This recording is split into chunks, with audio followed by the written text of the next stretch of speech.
원장님, 치과 치료 중에 제일 아픈 걸로 순위를 매겨주실 수 있으실까요?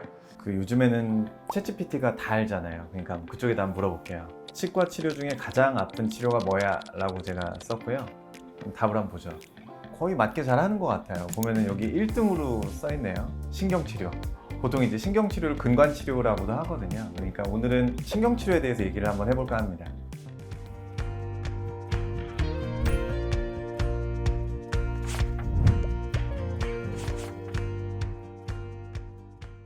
안녕하세요, 오석입니다. 오늘은 이제 챗GPT도 공감했던 모두의 공포의 대상이죠. 이제 치과 신경치료 및 주의사항에 대해서 설명을 드리겠습니다. 신경이라는 말 자체가 굉장히 좀 헷갈리는 말인 것 같아서 치아 구조를 설명하면서 알기 쉽게 제가 이해를 억지로 시켜드리겠습니다. 그림을 한번 같이 보시죠. 치아라는 게 이제 겉에서 봤을 때는 이렇게 보시는 것처럼 통뼈처럼 그냥 하얗게 보이지만 사실 내부에는 구조가 한 3중 구조 정도로 되어 있다고 생각하시면 되는데 단면이 바로 이 그림이거든요. 제일 바깥쪽에는 좀 하얀색에 가까운 색의 가장 단단한 구조가 있어요. 이걸 보고 범랑질이라고 하고요. 두 번째 구조가 상아질 색깔이죠. 그러니까 우리가 보통 상아색이라고 해서 아이보리색인데 아이보리란 말 자체가 이제 코끼리의 상아잖아요. 그래서 상아질이라고 한다라고 이해하시면 되고요. 그 안쪽 구조는 보시다시피 이런 식으로 좀 복잡하게 뭔가 얽혀있는 구조예요. 혈관도 있고 신경도 있고 이 구조에서 외부에 있는 신경 자극을 느끼게끔 해주는 거죠. 근데 이게 잘 보시면 이 아래쪽에서부터 이렇게 혈관이 이렇게 타고 올라가는 거거든요.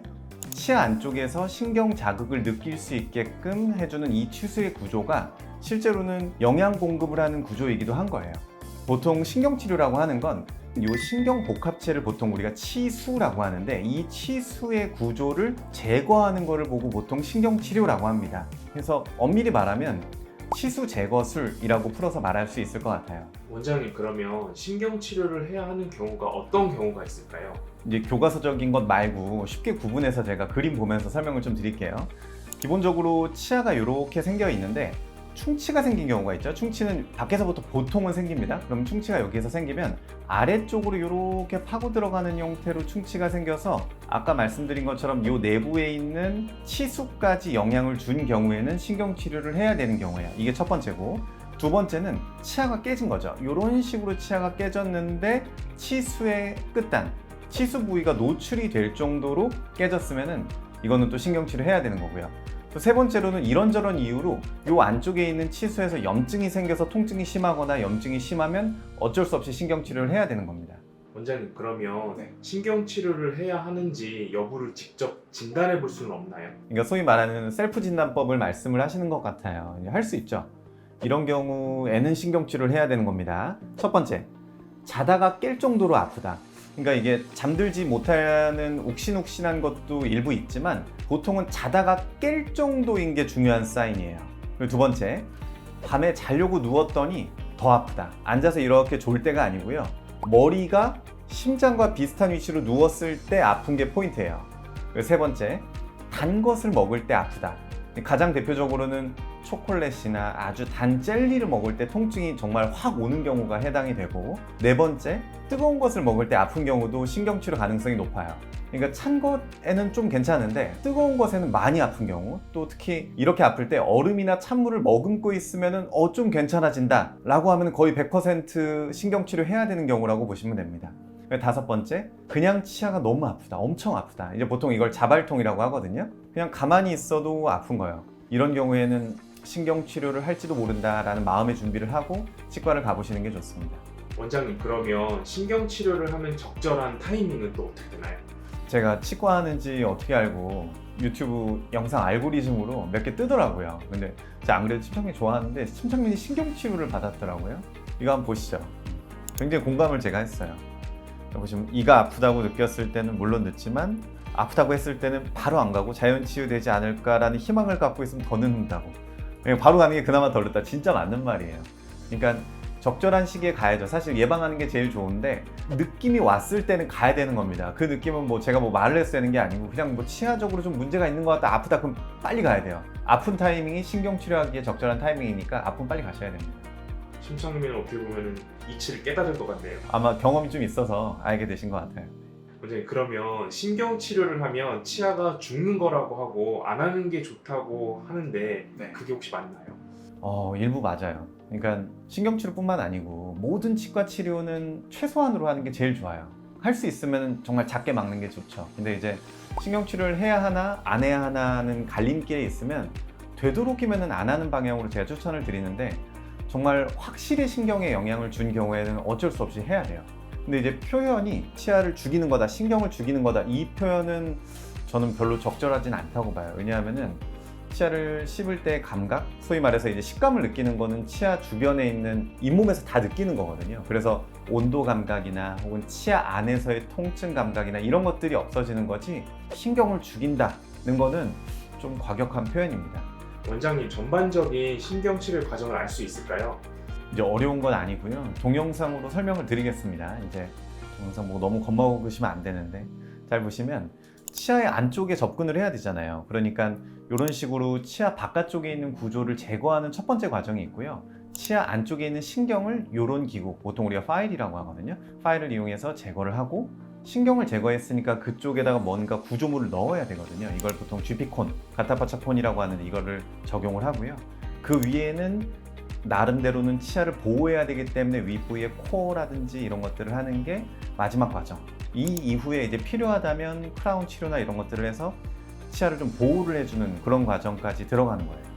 이제 이 영상은 굉장히 간략하게 표현을 한 거고, 이렇게 간략하거나 아주 심플하지는 않아요. 실제로는 잔가지들이 굉장히 많아요. 우리가 신경이라는 게 그냥 한 개의 콘으로만 되어 있는 게 아니고, 인삼 그 잔뿌리처럼 굉장히 잔가지들이 많거든요. 그 잔가지들도 제거를 하고, 또 세균들도 세정을 해야 되기 때문에 소독 과정들도 여러 번 거치는 게 보통은 일반적이에요. 그래서 국가에서 권장하기로는 한 3번 정도 하는 것을 보통 권하기는 해요. 근데 경우에 따라서는 치료 횟수는 한 번에 끝나기도 하고, 혹은 염증이 많고 잔가지가 많고 증상이 심하다면 몇 번 더 하는 경우도 있고 그렇습니다. 원장님, 그럼 신경 치료를 한 치아는 약해진 상태라고 하던데 이게 어떤 의미인가요? 나무도 건강하게 이제 뿌리를 내리고 있어서 영양 공급이 이제 뿌리로부터 잘 될 때에는 자극이 있어도, 그러니까 이렇게 막 힘을 받아도 탄력이 있고 다시 제 위치로 오고 부러지지 않죠, 잘. 근데 영양 공급이 안 되는 바싹 마른 나무들 있잖아요. 근데 바닥에 있는 나뭇가지들은 아주 작은 힘에도 이제 파삭파삭한 거니까 쉽게 부러져 버리잖아요.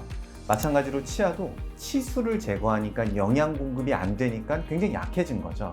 그래서 치아가 잘 깨지지 말고 튼튼하게 쓰라고 이게 감싸서 보호하는 크라운 치료를 해야 하는 경우가 사실 많아요. 어금니 쪽에서는 굉장히 많은 편입니다. 그러면 신경 치료하면서 주의할 것들은 또 어떤 게 있을까요? 이제 모든 치과 치료를 치과라고 저는 따로 생각하지 마시라고 말씀을 항상 드립니다. 이제 몸을 치료하는 과정이다, 이렇게 생각을 해주시면 이해가 정말 쉬워요. 예를 들어서 어깨에 염증이 있어서 긁어내는 수술을 했다, 혹은 뭐 주사로 어깨에 있는 염증을 좀 빼냈다 라고 하면 며칠 정도는 절대 막 샤워도 안 하고 물도 안 닿을 정도로 막 조심하잖아요. 또 움직이지 말라고 막 보조기도 하기도 하죠. 쉽게 말해서 안 건드립니다. 그러니까 임플란트 수술, 사랑니발치, 잇몸 치료, 크라운 치료, 뭐 신경 치료 뭐든지 치아 치료는 했으면은 건드리지 않는 게 좋아요, 초반에는. 근데 희한하게 이제 치과 치료는 받고 나면 혀로 막 이렇게 자꾸 건드려 보게 되고, 하루만 있어도 괜찮은가 하고 그쪽으로 살짝씩 땅땅땅 깨물어 보고, 이게 그래요. 다 모두가 그래요. 그 본능이에요. 그래서 저도 그렇더라고요. 그래서 일부러 생각을 해야 됩니다. 안 건드린다, 손으로도 안 건드리고 손톱으로도 안 쳐보고 혀로도 이렇게 뭐 음식으로도 자극하지 않는 게 정말 중요해요. 이게 정말 중요합니다. 이제 저는 다른 치과 선생님들보다 이걸 조금 더 중요하게 생각하는 편이에요. 그러니까 신경치료 중에는 양치도 무리하게 많이 안 하시는 게 좋다고 생각을 합니다. 근데 기본적인 양치 정도는 당연히 해야 되는데, 너무 더 신경 쓰신다고 세게 닦으면 얻을 수 있는 것보다는 자극으로 인한 통증 발생이나 합병증이 더 크다고 판단을 하고 있습니다. 그러니까 건드리지 마세요. 그러면 이거를 조금 통제를 못하는 아이들 같은 경우는 신경 치료할 수 있잖아요. 네. 그런 친구들은 어떻게 해야 할까요? 그러니까 보호자분의 협조가 굉장히 중요하고요. 아이들 같은 경우는 신경치료 자체에 대한 주의사항보다도 마취후 주의사항이 더 중요해요. 왜냐하면 신경치료라는 거는 어른도 힘들어하는 치료고 아이도 당연히 힘들기 때문에 마취 주사를 합니다. 특히나 이제 아래쪽에 하잖아요. 그러면 입술까지 이제 먹먹해요. 굉장히 느낌이 안 좋아요. 그리고 내가 입술을 이렇게 깨물었는데 느낌이 없는 거죠. 고기 씹는 것 같아요. 그래서 굉장히 신기하니까 아이들 입장에서 아니면 계속 깨물어요. 그러면 상처가 엄청 크게 나는 경우가 있기 때문에 그걸 조심해야 되고요. 아이들은 어차피 조절을 잘 못하니까 치과에서 알아서 해놔요. 뭘 어떻게 하냐? 그냥 이렇게 앙당 물었을 때 힘을 안 받게끔 해놔요. 어른들도 대체로 그렇게 다 해놓습니다. 또 하나는 이제 아이들이 치아 치료 끝나고 나면은 이제 고생했다 하고 나가면서 먹고 싶은 거 먹자라고 해서 먹는 경우가 있거든요. 근데 너무 뜨겁거나 막 뭐 이를테면 떡볶이라든지 이런 것들을 먹으면 안 돼요. 건드리지 않아야 되고 몇 시간 있다가 좀 참고 먹어야 됩니다. 원장님, 그러면 네. 신경치료 했을 때 통증은 언제부터 생기나요? 항상 매번 생길 수 있어요. 이게 신경치료라는 게 치수 제거술이라고 제가 했잖아요. 그러니까 치수를 제거해내는 과정인데 이거를 비유를 하자면 각질 제거하는 것 같은 거예요. 때 벗길 때도 그렇잖아요. 제거하면은 좀 아파요. 좀 쓰라리고 아프고 그럴 수 있잖아요. 근데 치아의 한 가운데 있는 그 연한 신경을 매번 긁어서 제거한다. 근데 하나도 안 아프다, 멀쩡하다? 이러기가 사실 쉽지가 않습니다. 그래서 저희가 보통은 진통제 처방을 해드리거든요. 그러니까 첫날 정도는 별일이 없어도 꼭 드시는 걸 추천드립니다. 제가 항상 말씀드리잖아요. 통증은 일어나기 전에 무조건 진통제를 드시는 게 좋다. 그럼 신경치료 하고 나서 통증이 없으면 약을 안 먹어도 되지 않을까요? 이제 신경치료 첫날 정도는 꼭 드시는 게 좋아요. 통증이 명확하게 있을 거다라고 예상되는 치과 치료를 한 경우에는 약을 먼저 드시는 것이 좋습니다. 강조합니다. 통증이 있기 전에 약을 드시는 게 효과가 좋아요. 정말 참을성이 좋은 환자분들은 약 없이 이제 참는 게 미덕이라고 또 그게 몸에도 좋다고 생각하시는 경우가 있어요. 어른들 다 그렇잖아요. 약 없이 잘 지나갔다. 그렇지가 않아요. 신경치료 후에 처방하는 진통제 보통 이제 아세타미노펜 성분인데 타이레놀 성분이죠. 내성도 안 생기고 염증도 다소 줄여주는 효과가 있기 때문에 드시는 게 좋아요.